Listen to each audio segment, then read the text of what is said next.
ಈಗ ಕಾಂಗ್ರೆಸ್ ಪಾರ್ಟಿಯವರಿಗೆ ಸಭಾಪತಿ ಸ್ಥಾನಕ್ಕೆ ತಮ್ಮವರನ್ನೇ ತಗೊಂಡ್ಬರಬೇಕು ಅನ್ನುವಂತಹ ಇರಾದೆ ಇದೆ. ಈಗಾಗಲೇ ಸಲೀಂ ಅಹಮದ್ ಅವರ ಹೆಸರನ್ನು ಕೂಡ ಅವರು ಘೋಷಣೆ ಮಾಡಿ ಆಗಿದೆ. ಇದಕ್ಕಾಗಿ ಏನು ಮಾಡಬೇಕಾಗಿದೆ, ಅವರು ಹೊರಟ್ಟಿಯವರನ್ನ ಕೆಳಗಿಳಿಸಬೇಕಾಗಿದೆ. ಯಾಕಂದರೆ ಹೊರಟ್ಟಿಯವರು ಸದ್ಯಕ್ಕಿಂತ ಸಭಾಪತಿ ಬಿಜೆಪಿಯಿಂದ. ಆದರೆ ಸಭಾಪತಿ ಸ್ಥಾನದಿಂದ ಕೆಳಗಿಳಿಸೋದಕ್ಕೆ ದಾರಿ ಯಾವುದಿದೆ, ಹೆಂಗಿಳಿಸೋದು? ಅವರನ್ನ ರಾಜೀನಾಮೆ ಕೊಟ್ಟು ಹೋಗಿ ಸರ್ ಅಂತಂದರೆ ಅವರು ರಾಜೀನಾಮೆ ಕೊಡೋಕ್ಕೆ ತಯಾರಿಲ್ಲ. ಸೊ ಅವಿಶ್ವಾಸ ಮಂಡನೆ ಮಾಡಿದರೆ ಏನಾಗುತ್ತೆ? ಅವಿಶ್ವಾಸ ಮಂಡನೆ ಮಾಡಿದರೂ ಕೂಡ ಅದಕ್ಕೆ ಅಡೆತಡೆಗಳಿದೆ. No confidence motion bill pass ಮಾಡಬೇಕು ಅಂತಂದರೆ ಅದಕ್ಕೆ ಸಾಕಷ್ಟು ಅಡೆತಡೆಗಳಿದೆ. ಅದಕ್ಕೆ ವಿಶ್ವಾಸದ ನಡೆಯೇ ಈಗ ಜಾರಿಯಲ್ಲಿದೆ. ವಿಶ್ವಾಸದ ನಡೆ ಅಂತಂದ್ರೆ ಏನು? ಕೊನೆಯ ಹಂತದವರೆಗೂ ಮ್ಯಾಕ್ಸಿಮಮ್ ಅವರನ್ನು ಮನವೊಲಿಸೋದು. ನೋಡಿ ಸರ್, ಈ ರೀತಿ ನಮ್ಮ ಪಾರ್ಟಿಗೆ ಬಹುಮತ ಇದೆ, ನಿಮ್ಮನ್ನು ಗೌರವಯುತವಾಗಿ ಬೀಳ್ಕೊಡ್ಬೇಕು ಅನ್ನುವಂಥ ಉದ್ದೇಶ ನಮ್ಮದಿದೆ, ದಯವಿಟ್ಟು ನೀವು ರಾಜೀನಾಮೆ ಕೊಟ್ರಿ ಅಂತಂದರೆ ಗೌರವಯುತವಾಗಿ ಬೀಳ್ಕೊಡ್ತೀವಿ. ಆಮೇಲೆ ಅನಿವಾರ್ಯವಾಗಿ ನಾವು ಅವಿಶ್ವಾಸ ಗೊತ್ತುವಳಿ ಮಾಡೋದು, ಅದರಲ್ಲಿ ನೀವು ಸೋಲೋದು, ನಿಮ್ಮನ್ನು ನಾವು ಈ ರೀತಿ ಅವಮಾನ ಮಾಡೋದಕ್ಕೆ ತಯಾರಿಲ್ಲ, ದಯವಿಟ್ಟು ನೀವು ರಾಜೀನಾಮೆ ಕೊಡಿ ಅಂತ ಮನವೊಲಿಸುವಂಥ ಕೆಲಸ ಆಗ್ತಾ ಇದೆಯಂತೆ. ಆದರೆ ಇದಕ್ಕೆ ಕಾನೂನು ಅನ್ನುವಂಥದ್ದು ಒಂದಿದೆ. ನಿಜಕ್ಕೂ ಅವಿಶ್ವಾಸ ಮಂಡನೆ ಮಾಡಬಹುದಾ? ಏನು ಅನುಕೂಲಗಳಿದೆ? ಹೀಗೆ ಹಲವು ಪ್ರಶ್ನೆಗಳಿದೆ. ಈ ಎಲ್ಲ ವಿಚಾರಗಳ ಬಗ್ಗೆಯೂ ಕೂಡ ಈಗ ಚರ್ಚೆ ಆಗ್ತಾ ಇರೋಂಥದ್ದು. ಹಾಗಿದ್ರೆ ಗುಸುಗುಸು ಗೋವಿಂದಣ್ಣ ಈ ಎಲ್ಲ ಬೆಳವಣಿಗೆಗಳ ಬಗ್ಗೆ ಏನು ತಿಳ್ಕೊಂಡು ಬಂದಿದ್ದಾರೆ, ವೀರೇಂದ್ರ ಅವ್ರಿಗೆ ಏನು ಹೇಳಿದ್ದಾರೆ ಅನ್ನೋದನ್ನು ವೀರೇಂದ್ರ ಅವರಿಂದನೇ ಕೇಳೋಣ. ವೀರೇಂದ್ರ, ಕರೆಕ್ಟ್, ಈಗ ಗುಸುಗುಸು ಗೋವಿಂದಣ್ಣ ಅವರು ಬರೀ ಸುದ್ದಿ ಮೂಲ ಹೇಳೋದಲ್ಲ, ಟೆಕ್ನಿಕಲ್ ಪಾಯಿಂಟ್ಸ್ ಅನ್ನು ಹೇಳ್ತಾ ಇದ್ದಾರೆ ಅನ್ನುವಂಥದ್ದು ಬಹಳ ವಿಶೇಷ ಅನ್ನಿಸ್ತು ನನಗೆ. ಮೆಚ್ಚಬೇಕಾಗಿರುವಂಥ ವಿಚಾರ. ಯಾಕಂದರೆ ಶಕ್ದರ್ ಮತ್ತು ಕೌಲ್ ಅವರ practice and procedure of parliament ಬಗ್ಗೆಯೂ ಕೂಡ ಅವರು ಮಾತಾಡ್ತಿದ್ದಾರೆ ಅಂತಂದರೆ it's a good thing. But ವಿಚಾರ ಏನಂತಂದರೆ, ಈಗ ನಿಯಮಾವಳಿ, ನಡಾವಳಿ, ರೂಲ್ಸು, ರೆಗ್ಯುಲೇಷನ್ನು, ಇದಕ್ಕಿಂತ ಮುಖ್ಯವಾಗಿ ಅಲ್ಲಿ ನಡೀತಾ ಇರೋದೇನು ಹೇಳಿ? ರಾಜಕೀಯ, ರಾಜಕಾರಣ.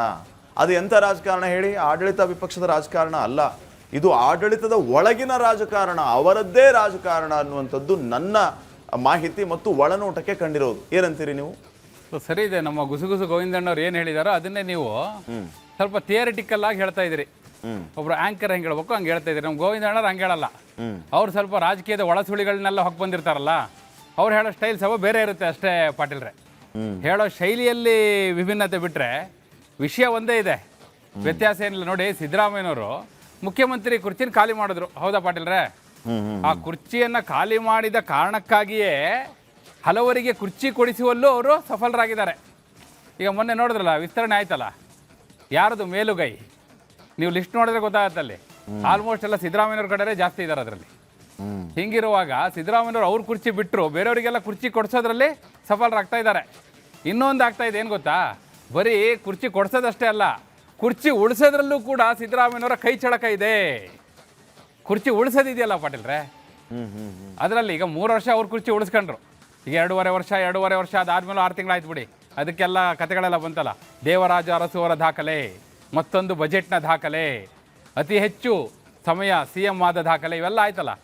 ಅದೆಲ್ಲ ಆಗಿ ಮುಗಿದ ಮೇಲೆ ಈಗ ಹೊಸ ಕತೆ ಶುರು ಆಗಿರೋದು ಪಾಟೀಲ್ರೆ. ಈ ಕತೆ ಬಹಳ ಇಂಟ್ರೆಸ್ಟಿಂಗ್ ಆಗಿದೆ. ಇದು ಯಾವ ದಿಕ್ಕು ಪಡೆದಿದೆ ಅಂದರೆ, ಈಗ ನೋಡಿ, ನೀವು ಒಂದ್ಸತಿ ಸ್ಟೋರಿ ಹೇಳಿದ್ರಿ, ನಿಮ್ಗೆ ನೆನಪಿರ್ಬೋದು, ಯಾವುದು ಕುಸ್ತಿ ಅಖಾಡದ್ದು.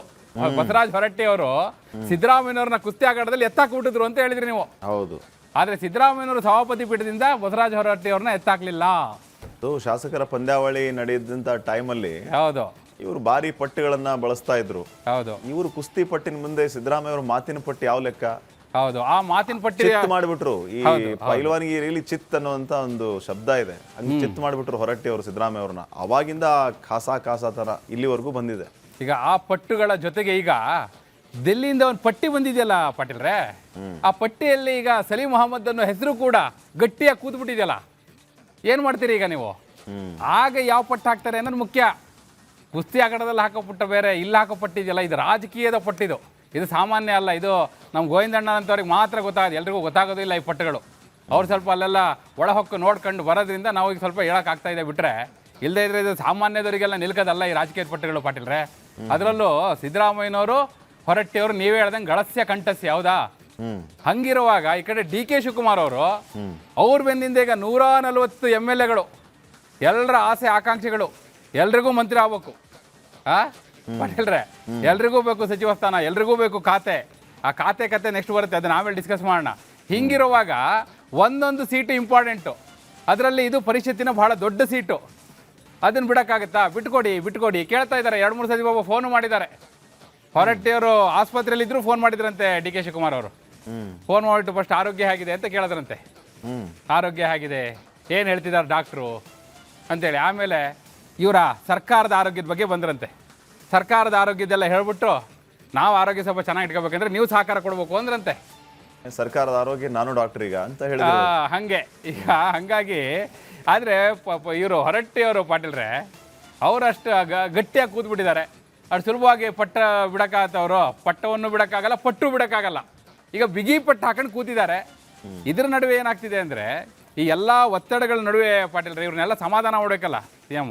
ಅದಕ್ಕೋಸ್ಕರ ಹೈಕಮಾಂಡಿಂದನೇ ಯಾವತ್ತೂ ಬಂದಿಲ್ಲ ಇತಿಹಾಸದಲ್ಲಿ AICC ಅಧಿಕೃತ ಮಂತ್ರಿಗಳ ಪಟ್ಟಿ ಜೊತೆ ಯಾರಾಗಬೇಕು ಸಭಾಧ್ಯಕ್ಷರು, ಯಾರಾಗಬೇಕು ಉಪಸಭಾಧ್ಯಕ್ಷರು, ಯಾರಾಗಬೇಕು ಸಭಾಪತಿಗಳು, ಯಾರಾಗಬೇಕು ಉಪಸಭಾಪತಿಗಳು ಪಟ್ಟಿ ಬಂದ್ಬಿಡ್ತು. ಇನ್ನೊಬ್ರು ಯಾರು ಹೇಳ್ತಾ ಇದ್ರು, ಏನಂತ ಗೊತ್ತಾ, ಅವ್ರು ಪಾಪ ಚೀಫ್ ವಿಪ್ ಮೇಲೆ ಕಣ್ಣಿಟ್ಕೊಂಡಿದ್ದಾರೆ. ಅದ್ರ ಜೊತೆ ಚೀಫ್ ವಿಪ್ದು ಒಂದು ಸೇರ್ಸ್ ಕಳಿಸ್ಬಿಟ್ಟಿದ್ರೆ ಚೆನ್ನಾಗಿತ್ತು. ಎಲ್ಲ ಕಳಿಸಿದ್ದಾರೆ. ರಾಜ್ಯ ಸರ್ಕಾರದ ಮುಖ್ಯ ಸಚೇತಕರು, ವಿಧಾನಸಭೆ, ವಿಧಾನ ಪರಿಷತ್ತನ್ನು ಒಂದು ಹಾಕ್ಬಿಟ್ಟಿದ್ರೆ ಆಗಿರ್ತಲ್ಲ ಅಂದರು. ಅದಕ್ಕೆ ನಾ ಹೇಳಿದೆ ಪಾಟೀಲ್ರೆ, ಅದು ಒಂದು ಹಾಕ್ಬಿಟ್ಟಿದ್ರೆ ನೀವೆಲ್ಲ ಇಲ್ಲಿರ್ತಿರ್ಲಿಲ್ಲ, ಎಲ್ಲ ರೆಸಾರ್ಟಲ್ಲಿ ಹೋಗಿ ಕೂತ್ಕೊತಾ ಇದ್ರಿ. ಅದಕ್ಕೆ ಅದೊಂದು ಇಟ್ಕೊಂಡಿದ್ದಾರೆ, ನಿಮಗೋಸ್ಕರ ಇಟ್ಕೊಂಡಿದ್ದಾರೆ, ಇಲ್ಲೇ ಇರಿ ಅಂತ ಹೇಳಿದೆ ನಾನು. ಅಂದ್ರೆ ಹಿಂಗೆ ಮಾತಾಡ್ತಾ ಲೋಕಾಭಿರಾಮ ಮಾತುಕತೆ ಪಾಟೀಲ್ರೆ. ಈಗ ಹೊರಟ್ಟಿ ಅವ್ರನ್ನ ನೀವು PT ಮೇಷ್ಟ್ರು ಅಂತ ಕರೆದ್ರಿ, ಕುಸ್ತಿಪಟು ಅಂತಾನೂ ಕರೆದ್ರಿ. ಹೌದು. ಅದಕ್ಕಿಂತ ಮುಖ್ಯವಾಗಿ 45 ವರ್ಷಗಳ ಕಾಲ ಆ ಡಿಕೇಡ್ಸ್ ಅಲ್ಲಿ ಅವರು ಸೀನಿಯರ್ ಮೆಂಬರ್ ಈಗ. ಸೊ ಈ ರೀತಿ ಎಲ್ಲ ವಿಚಾರಗಳನ್ನ ಗಮನಿಸೋದ್ರ ಜೊತೆಗೆ ಇನ್ನೂ ಒಂದು ಮುಖ್ಯವಾದಂಥ ವಿಚಾರವನ್ನ ನಾವು ಗಮನಿಸಬೇಕಾಗತ್ತೆ. ಈಗಾಗಲೇ ಅದ್ರ ಬಗ್ಗೆ ನಾವು ಮಾತಾಡಿದ್ವಿ ಕೂಡ. ಏನಪ್ಪ ಅಂತಂದ್ರೆ ಸಿದ್ದರಾಮಯ್ಯ ಅನ್ನುವಂಥ ಫ್ಯಾಕ್ಟರ್. ಸಿದ್ದರಾಮಯ್ಯ ಅವರು ಇವ್ರ ಹಿಂದೆ ಇದ್ದಾರೆ. ಸಿದ್ದರಾಮಯ್ಯ ಅವರು ಇವ್ರಿಗೆ ಪರಮಾಪ್ತರಾಗಿದ್ದಾರೆ, ವೆರಿ ಕ್ಲೋಸ್. ನೀವು ಹೆಂಗೆ ಗೋವಿಂದಣ್ಣವ್ರ ಜೊತೆ ನೀವು ಭಾರಿ ಪರಮಾಪ್ತರಿದ್ದೀರಲ್ಲ, ಮೂಲಗಳನ್ನ ಬಂದು ನಿಮಗೆ ಎಡೆಯಾಗಿ ಹೇಳ್ತಾರಲ್ಲ, ಹೌದು, ಹಂಗೆ ಸಿದ್ದರಾಮಯ್ಯ ಹೊರಟ್ಟಿ ಅವರಿಬ್ರು ಅಷ್ಟೊಂದು ಕ್ಲೋಸು. ಸೊ ಆ ಮಟ್ಟಿಗೆ ಕ್ಲೋಸ್ ಇರುವಂತ ಟೈಮ್ನಲ್ಲಿ ಕುರ್ಚಿಯಿಂದ ಕೆಳಗಿಳಿಸೋದಕ್ಕೆ ಬಿಟ್ಬಿಡ್ತಾರ ಹೊರಟ್ಟಿ ಅವ್ರನ್ನ. ಸಿದ್ದರಾಮಯ್ಯ ಅವ್ರು ಕೂತಿದಾರಲ್ಲ ಗಟ್ಟಿಯಾಗಿ. ಪಾಟೀಲ್ರೆ, ಸಿದ್ದರಾಮಯ್ಯನವ್ರದ್ದು ಹೊರಟ್ಟಿಯವ್ರದ್ದು ನೀವು ಹೇಳಿದ್ರಲ್ಲ ಪರಮ ಮಿತ್ರರು ಅಂತೇಳಿ, ಅದಕ್ಕೆ ನಮ್ದು ಗೋವಿಂದಣ್ಣವ್ರದ್ದು ಹೋಲಿಕೆ ಬೇರೆ ಕೊಟ್ಬಿಟ್ರಿ. ಸಿದ್ದರಾಮಯ್ಯವರು ಹೊರಟ್ಟಿಯವರು ಬೇರೆ ಬೇರೆ ಪಾರ್ಟಿಯಲ್ಲಿ ಇದ್ದಾರೆ. ನಾವು ಗೋವಿಂದಣ್ಣವ್ರು ಒಂದೇ ಪಾರ್ಟಿ, ಒಟ್ಟಿಗೆ ಇರೋದು. ಅವ್ರು ಒಂದೇ ಪಾರ್ಟಿಯಲ್ಲಿ ಬೇರೆ ಬೇರೆ ಇದ್ದಾರೆ, ನಾವು ಬೇರೆ ಆಗೋದಿಲ್ಲ. ಯಾಕಂದ್ರೆ ಅವರೇ ನಮಗೆಲ್ಲ, ಗೋವಿಂದನೇ ಎಲ್ಲ, ಗೋವಿಂದನೇ ಬಲ್ಲ. ಅದನ್ನ ನಾವು ಹೇಳೋದಷ್ಟೇ. ಈಗ ಇದ್ರ ಜೊತೆಗೆ ಈಗ ಈ ಹೊರಟ್ಟಿ ಅವರು ಸಿದ್ದರಾಮಯ್ಯ ಅವ್ರ ನಡುವೆ ಹೆಂಗೆ ಶಾಸಕರ ಪಂದ್ಯಾವಳಿಯಲ್ಲಿ ಕುಸ್ತಿ ಅಖಾಡದಲ್ಲಿ ಕುಸ್ತಿಯಾಗಿತ್ತು, ನಿಮಗೆ ಗುಸುಗುಸು ಗೋವಿಂದಣ್ಣಗೆ ಏನಾದ್ರು ಕುಸ್ತಿಯಾಗಿ ಗೋವಿಂದಣ್ಣ ನಿಮ್ಮನ್ನ ಚಿತ್ತು ಮಾಡಿ ಆತರ ಏನಾರಾಗಿದೆ? ಅಯ್ಯೋ ಅವರಿಗೆ ಕಪ್ಪವನ್ನು ಸಲ್ಲಿಕೆ ಮಾಡ್ಬಿಡ್ತೀವಿ, ಕಪ್ಪನ್ನು ಸಲ್ಲಿಕೆ ಮಾಡ್ಬಿಡ್ತೀವಿ ಗೋವಿಂದಣ್ಣಗೆ. ಗೋವಿಂದಣ್ಣದಿಂದನೇ ನಾವಿಲ್ಲ, ಗೋವಿಂದಣ್ಣ ಇಲ್ಲ ಅಂದ್ರೆ ನಾವಿಲ್ಲ ಇಲ್ಲ, ಎಲ್ಲ ಸಂಪೂರ್ಣ ಶರಣಾಗತಿ ಗೋವಿಂದಣ್ಣಗೆ. ಹಂಗಾಗಿ ಆ ಹಂತಕ್ಕೆ ಹೋಗೋದೇ ಇಲ್ಲ ಪಾಟೀಲ್ರೆ. ನಾವು ಅದಕ್ಕೆ ಅವಕಾಶವೇ ಕೊಡಲ್ಲ. ಅಲ್ಲ, ಅವ್ರ ಕೈ ಸಿಕ್ಕರೆ ಚಿತ್ತು ಮಾಡೋದಷ್ಟೇ ಅಲ್ಲ, ನಾವು ಮತ್ತೆ ಅಖಾಡದ ಕಡೆ ತಿರ್ಗಿ ನೋಡ್ಬಾರ್ದು, ಹಂಗ್ ಮಾಡ್ಬಿಡ್ತಾರೆ. ಬೇಡ, ಫ್ರೆಂಡ್ಲಿ ಸ್ಪರ್ಧೆ ಫ್ರೆಂಡ್ಲಿ ಸ್ಪರ್ಧೆ ಅಲ್ಲ, ಫ್ರೆಂಡ್ಲಿ ಸ್ಪರ್ಧೆ ಆದ್ರೆ ಹಿಡಿದು ಅವ್ರ ಕಾಲ್ ಮುರಿ ಕೈ ಮುರಿ ಅಂತ ನಾವೇನ್ ಹೇಳ್ತಾ ಇಲ್ಲ ಪಾಟೀಲ್ರೆ. ಆ ತರ ಪಂದ್ಯಾವಳಿಯಲ್ಲಿ ಏನಾದ್ರು ನಡೆದಿದ್ಯಾ ಅಂತ. ಅಲ್ಲ, ಹಂಗಿದ್ರೆ ಹಂಗೊಂದು ಆಯೋಜನೆ ಆದ್ರೆ ಗೋವಿಂದಣ್ಣ ಎದುರುಗಡೆ ನಿಮ್ಮನ್ನೇ ಅಖಾಡ ಕೇಳಿಸೋಣ ಪಾಟೀಲ್ರೆ. ನೀವು ಪರಮಾಪ್ತರ ಏನಾರು ಮಾಡ್ಕೊಳ್ಳಿ, ನೀವಿಬ್ರು ಕುಸ್ತಿ ಆಡಿದ್ದನ್ನು ಮಾತ್ರ ನಾನು ಹೇಳ್ತೀನಿ ಜನರ ಮುಂದೆ. ಹಾಗಾಗಿ ಈಗ ವಿಷಯಕ್ಕೆ ಬರದಾರ ಪಾಟೀಲ್ರೆ, ನೀವು ಕೇಳೋದಕ್ಕೊಂದು ಉತ್ತರ ಕೊಟ್ಬಿಡ್ತೀನಿ ಉಕ್ಸಡ. ಏನಂದ್ರೆ ಪಾಟೀಲ್ರೆ, ಇದ್ರಲ್ಲಿ ಏನಾಗ್ತಿದೆ, ಈಗ ಇಲ್ಲಿಗೆಲ್ಲ ಬಂದು ನಿಂತಿದೆಯಲ್ಲ ಈಗ. ಇನ್ಫ್ಯಾಕ್ಟ್ ಈಗ ಒಂದ್ ಕಡೆ ಹೊರಟ್ಟಿ ಅವ್ರು ಹೇಳ್ತಿರೋದು, ನೋಡಪ್ಪ ಸಂಪ್ರದಾಯ ಹಿಂಗಿದೆ, ಯಾವತ್ತೂ ಇತಿಹಾಸದಲ್ಲಿ ಸಭಾಪತಿ ಪೀಠದಿಂದ ನಂಬರ್ ಜಾಸ್ತಿ ಇದೆ ಅಂತ ಇಳಿಸಿದ್ದೇ ಇಲ್ಲ ಅಂತ ಹೊರಟ್ಟಿ ಅವ್ರ ಪಟ್ಟು. ಈ ಕಡೆ DK ಶಿವಕುಮಾರ್ ಅವರು ಹಂಗೆ ಮಾಡ್ತಾ ಕೂತ್ರೆ ನಡೆಯೋದಿಲ್ಲ, ನಂಬರ್ಸ್ ನಮ್ಗೆ ಜಾಸ್ತಿ ಇದೆ ಅಂತ ಅವ್ರ ಪಟ್ಟು. ಇದ್ರ ನಡುವೆ ಈಗ ಇಬ್ಬರೂ ಕೂಡ ತೋರಿಸ್ಬೇಕಾಗಿರೋದು ಏನು ಅಂದರೆ ಪಾಟೀಲ್ರೆ, ಆ ಕಡೆ DK ಶಿವಕುಮಾರ್ ಅವರು, ಈ ಕಡೆ ಹೊರಟ್ಟಿ ಅವರು ಮುತ್ಸದ್ದಿತನವನ್ನು ತೋರಿಸ್ಬೇಕಾಗಿದೆ ಪಾಟೀಲ್ರೆ. ಯಾವ ಮುತ್ಸದ್ದಿತನ? ಈ ಕಡೆ DK ಶಿವಕುಮಾರ್ ಅವರು ಇರಲಿ ಬಿಡಪ್ಪ, 45 ವರ್ಷ ಸತತವಾಗಿ ಒಂದು ಸದನದಲ್ಲಿ ಅವರು ಸದಸ್ಯರಾಗಿದ್ದಾರೆ. ಇಡೀ ಪ್ರಪಂಚದಲ್ಲೇ ಇನ್ನೊಬ್ರಿಲ್ಲ ಈ ಥರ 45 ವರ್ಷ ಸದನದಲ್ಲಿ ಸದಸ್ಯರಾಗಿರೋಂಥವ್ರು. ಗೌರವಯುತವಾಗಿ ಇನ್ನೂ 3 ವರ್ಷ ಇದ್ಬಿಡ್ಲಿ ಅಂತ ಅವ್ರು ಬಿಡೋದು ಇಲ್ಲ. ಈ ಕಡೆ ಹೊರಟ್ಟಿಯವರು ಯೋಚನೆ ಮಾಡ್ಬೋದು, ನೋಡಪ್ಪ ಅವರು ಇಲ್ಲಿವರೆಗೂ ಸಿದ್ದರಾಮಯ್ಯನವ್ರು 3 ವರ್ಷ ಇದ್ದಾಗ ನನಗೆ ಅವಕಾಶ ಮಾಡಿಕೊಟ್ಟಿದ್ದಾರೆ, ಈಗೇನೋ ಅವರಿಗೆ ಇಕ್ಕಟ್ಟಿನ ಪರಿಸ್ಥಿತಿ ಬಂದ್ಬಿಟ್ಟಿದೆ DK ಶಿವಕುಮಾರ್ಗೆ. ಹೀಗಾಗಿ ನಾನೇ ಪೀಠವನ್ನು ಬಿಟ್ಟುಕೊಟ್ಟು ಅವ್ರು ಯಾರನ್ನು ಬೇಕೋ ಕೂರಿಸ್ಕೊಳ್ಳಿ, ಹೈಕಮಾಂಡಿಂದನೇ ಪಟ್ಟಿ ಬಂದ್ಬಿಟ್ಟಿದೆ ಅನ್ನಲಿ, ಅವ್ರು ಬಿಟ್ಕೊಡೋದು. ಇದೆರಡೂ ಕೂಡ ಮುತ್ಸದ್ದಿತನದ ಮಾತುಗಳು, ಮೌಲ್ಯಾಧಾರಿತ ರಾಜಕಾರಣದ ಮಾತುಗಳು. ಕರೆಕ್ಟ್. ಈಗ ಇಬ್ರು ಮುತ್ಸದ್ದಿತನ ತೋರಿಸಬೇಕಾಗಿದೆ. ಈಗ DK ಶಿವಕುಮಾರ್ ಅವರು ಕೂಡ ಒಬ್ಬ ಸೀನಿಯರ್ ಲೀಡರ್ ಅಥವಾ ಸೀನಿಯರ್ ಮೆಂಬರ್ ಅನ್ನ ಈ ಸಂದರ್ಭದಲ್ಲಿ, ಇವೆಲ್ಲ ರಾಜಕೀಯ ಸಂದಿಗ್ಧ ಬಹಳ ಅಪರೂಪವಾಗಿ ಬರ್ತಾ ಇರುತ್ತೆ ವೀರೇಂದ್ರ. ಇದು ನಿಮ್ಮ ಅನುಭವದಲ್ಲಿ ನೋಡಿದ ಹಾಗೆ ಅಲ್ವಾ?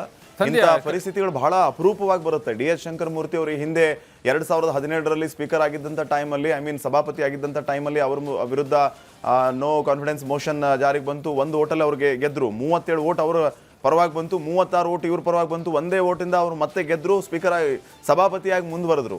ಈಗ ಇಲ್ಲಿ ರಾಜಕೀಯ ಸಂದಿಗ್ಧ ಹೆಂಗಿದೆ ಅಂತಂದ್ರೆ ಮೆಜಾರಿಟಿ ಕಾಂಗ್ರೆಸ್ನವ್ರಿಗಿದೆ, ಬಸವರಾಜ ಹೊರಟ್ಟಿ ಅವರು ಸಭಾಪತಿ ಆಗಿದ್ದಾರೆ, ಇವ್ರನ್ನ ಹೇಗೆ ಇಳಿಸೋದು ಅನ್ನುವಂಥದ್ದು ದೊಡ್ಡ ಕ್ವಶನ್ ಇದೆ. ಗೌರವಯುತವಾಗಿ ಅವ್ರು ಹೋಗ್ಬಿಟ್ರು ಅಂತಂದ್ರೆ ಗೌರವಯುತವಾಗಿ ಬೀಳ್ಕೊಡ್ತಾರೆ, ಇಲ್ಲ ಅಂತಂದ್ರೆ ಅನಿವಾರ್ಯ ಆಗುತ್ತೆ ಅವಿಶ್ವಾಸ ಗೊತ್ತುವಳಿ. ಸೊ ಇಂಥ ಸಂದಿಗ್ಧವನ್ನ ಹೇಗೆ ನಿಭಾಯಿಸ್ತಾರೆ ಅನ್ನುವಂತಹ ಪ್ರಶ್ನೆ ಇದೆ. ನನಗನ್ಸುತ್ತೆ ವೀರೇಂದ್ರ, ಬಹುಶಃ ಹೊರಟ್ಟಿ ಅವರು 8 ಸಾರಿ ಮೆಂಬರ್ ಆಗಿರುವಂಥವ್ರು, ಈಗ ಸಭಾಪತಿ ಸ್ಥಾನವನ್ನ ಬಿಟ್ಕೊಟ್ಬಿಟ್ರೆ ಅವರೇನು ಸದಸ್ಯರು ಆಗಿರು ಮುಂದುವರಿಯೋದಿಲ್ಲ ಅಂತೇನಿಲ್ಲ. He will be continue as a member. So ನನಗನ್ಸುತ್ತೆ ಇವರು ಮುತ್ಸದ್ದಿತನ ತೋರಿಸ್ಬೇಕು. ಯಾಕಪ್ಪ ಈ ರಗಳೆ, ನನಗೆ ಭಾಳ ಗೌರವಯುತವಾಗಿ ನನಗೆ ಸ್ಥಾನಮಾನ ಕೊಟ್ಟಿದ್ದಾರೆ, ರಾಜೀನಾಮೆ ಕೊಟ್ಟು ಸರಳವಾಗಿ ಆಚೆ ಬಂದ್ಬೇಡ ಅಂತ ಅವರು ನಿರ್ಧಾರ ಮಾಡ್ಬೋದಲ್ವಾ? ನಿಜ ಪಾಟೀಲ್ರೆ, ಇದಕ್ಕೆ ಉತ್ತರ ಏನು ಗೊತ್ತಾ? ನೀವು ಈ ಕಾರ್ಯಕ್ರಮದ ಆರಂಭದಲ್ಲಿ ನಿಮ್ಮ ಮೊಟ್ಟ ಮೊದಲ ಸಾಲಿದೆಯಲ್ಲ, ಅದೇ ಉತ್ತರ. ಏನಂದ್ರೆ ಇಲ್ಲಿರೋದು ಎಲ್ಲಕ್ಕಿಂತ ಮೀರಿದ ಆಂತರಿಕ ರಾಜಕೀಯ, ಒಳ ರಾಜಕೀಯ, ರಾಜಕಾರಣದ ಒಳನೋಟ ಇದೆಯಲ್ಲ, ಇಲ್ಲಿ ಅದರ ಮೇಲಾಟ ನಡೀತಾ ಇದೆ ಪಾಟೀಲ್ರೆ. ಇಲ್ಲಿ ಬರೀ ಹೊರಟ್ಟಿಯವರಷ್ಟೇ ಅಲ್ಲ, ಹೊರಟ್ಟಿಯವರ ಹಿಂದೆ ಇರುವ ನೆರಳು, ಡಿ ಕೆ ಶಿವಕುಮಾರ್ ಅವರಷ್ಟೇ ಅಲ್ಲ, ಡಿ ಕೆ ಶಿವಕುಮಾರ್ ಅವರ ಹಿಂದೆ ಇರುವ ಒತ್ತಡ, ಎರಡೂ ಕೆಲಸ ಮಾಡ್ತಿರೋದ್ರಿಂದ ಇವ್ರಿಗೇನು ಅನ್ಸ್ಬೋದು, ಹೊರಟವರಿಗೆ ಇದೆಲ್ಲ ಯಾರಿಗೆ ಬೇಕಾಗೈತಪ್ಪ, ನನಗೆ ಸಾಕಾಗೈತಿ, ಕೊಟ್ಟೋಗೋಣ ಅಂತಲೇ ಅವ್ರ ಹಿಂದೆ ಇದ್ದವ್ರು ಬಿಡ್ಬೇಕಲ್ಲ. ಅವ್ರ ಹಿಂದೆ ದೊಡ್ಡ ದಂಡೆ ನಿಂತಿದೆಯಲ್ಲ, ಕಾನೂನು ತಜ್ಞರು, ಸಂವಿಧಾನ ತಜ್ಞರು ಎಲ್ಲರೂ ಇದ್ದಾರೆ. ಅವರೆಲ್ಲರೂ ಇರುವಾಗ ಅಷ್ಟು ಸುಲಭವಾಗಿ ಇವ್ರು ಇಳಿಬೇಕಂದ್ರೆ ಅವ್ರು ಇಳಿಯಕ್ ಬಿಡಲ್ಲ ಅಂತ ಒಂದು. ಈ ಕಡೆ ಡಿ ಕೆ ಶಿವಕುಮಾರ್ ಅವರು ಇರ್ಲಿ ಬಿಡಪ್ಪ ಕಂಟಿನ್ಯೂ ಆಗ್ಲಿ ಅಂತ ಬಿಟ್ರೆ, ಹೈಕಮಾಂಡಿಂದನೇ ಬಂದ್ಬಿಟ್ಟಿದೆಯಲ್ಲ ಪಟ್ಟಿ, ಇಂಥವ್ರನ್ನೇ ಮಾಡ್ಬೇಕು ಅಂತೇಳಿ. ಮತ್ತೆ ಕಾದ್ಕೊಂಡು ನಿಂತಿದಾರಲ್ಲ, ಇವತ್ತು ಸಲೀಂ ಅಹಮದ್ ಅವ್ರು ಹೋಗಿ ಹೊರಟ್ಟವ್ರನ್ನ ಭೇಟಿಯಾಗಿ ಮಾತುಕತೆ ನಡೆಸಿದ್ದಾರೆ. ಮತ್ತೊಂದು ಏನು ಗೊತ್ತಾ ಪಾಟೀಲ್ರೆ, ಈಗ ನಿಯಮಗಳು, ಕಾನೂನು, ಕೋರ್ಟು ಅಂತ ಹೋಗ್ಬಿಟ್ರೆ ಅದು ವಿಳಂಬ ಆಗುತ್ತೆ. ಮತ್ತೆ ಕಾನೂನು ನೋಡಿ, ಇದು ಕಾನ್ಸ್ಟಿಟ್ಯೂಷನ್, ಇಂಡಿಯನ್ ಕಾನ್ಸ್ಟಿಟ್ಯೂಷನ್ 183(c), ಇದರ ಅಡಿಯಲ್ಲಿ ಏನು ಸಭಾಪತಿಗಳ ವಿರುದ್ಧ ಅವಿಶ್ವಾಸ ನಿರ್ಣಯ ಮಂಡನೆ ಮಾಡೋದು ಅಂತ ಇರೋದು. ಇದು ವಿಧಾನ ಪರಿಷತ್ತಿನ ನಿಯಮಾವಳಿಗಳ ಪ್ರಕಾರ 165. ಇದರಲ್ಲಿ ಏನಿದೆ ಅಂದ್ರೆ ಪಾಟೀಲ್ರೆ, ಮಿನಿಮಮ್ 14 ದಿನದ ಬದಲು ನೋಟಿಸ್ ಕೊಡ್ಬೇಕು. ಆ 14 ದಿನ ಆದ್ಮೇಲೆ ಅವರು ಅದನ್ನ ಕಾರ್ಯಕಲಾಪಗಳ ಪಟ್ಟಿಯಲ್ಲಿ ಸೇರಿಸ್ಬೇಕು. ಸೇರಿಸಿದ್ಮೇಲೆ ಪಾಟೀಲ್ರೆ ಅದಷ್ಟು ಸುಲಭ ಇಲ್ಲ. ಒಳಗೆ ಎಷ್ಟು ದೊಡ್ಡ ಸರ್ಕಸ್ ಇದೆ ಗೊತ್ತಾ, ಅದು ವೋಟಿಂಗ್ವರೆಗೂ ಬರೋದಷ್ಟು ಸುಲಭ ಇಲ್ಲ ಪಾಟೀಲ್ರೆ, ಬಹಳ ದೊಡ್ಡ ಸರ್ಕಸ್ ನಡಿಬೇಕಿದೆ. ಇದ್ರ ಇನ್ ಬಿಟ್ವೀನ್ ಅವ್ರು ಯಾವಾಗ ನೋಟಿಸ್ ಕೊಡ್ತಾರೆ, ಹೊರಟ್ಟಿಯವ್ರ ಪರವಾಗಿ ಹೋಗ್ಬಿಟ್ಟು ಕೋರ್ಟಲ್ಲಿ ಸ್ಟೇ ತಗೊಂಡ್ಬರ್ಬೋದು. ಹಂಗೆ ಸ್ಟೇ ತಂದ್ರು ಅಂದ್ರೆ ಮತ್ತೆ ಹೇಳ್ಕೊಂಡು ಹೋಗ್ತಾ ಇರುತ್ತಲ್ಲ, ಮತ್ತೆ 10 ದಿನ ಆದ್ಕೂಡಲೇ ಅಧಿವೇಶನ ಮುಗಿಯುತ್ತೆ. ನವೆಂಬರ್ ಮತ್ತೆ ಎಲೆಕ್ಷನ್, ಯಾವುದೋ ಅಧಿವೇಶನ ಇರೋದು ಎಲ್ಲಿ, ಬೆಳಗಾವಿಯಲ್ಲಿ. ಅಷ್ಟೊತ್ತಿಗೆ ಎಷ್ಟೋ ನೀರು ಇಲ್ಲಿ ಗಂಗೆಯಲ್ಲೂ, ಅಲ್ಲೂ ತುಂಗೆಯಲ್ಲೂ, ಇತ್ತ ಕಾವೇರಿಯಲ್ಲೂ ಹರಿದೋಗೋದಿದೆ. ನೋಡೋಣ. ಹಿಂಗಾಗಿ ರಾಜಕಾರಣದಲ್ಲಿ ಹಿಂಗೆ ಅಂತ ಇದಮ್ಮಿತ್ತಮ್ ಅಂತ ಯಾವ್ದು ಇರೋದಿಲ್ಲ ಪಾಟೀಲ್ರೆ. ನೋಡೋಣ.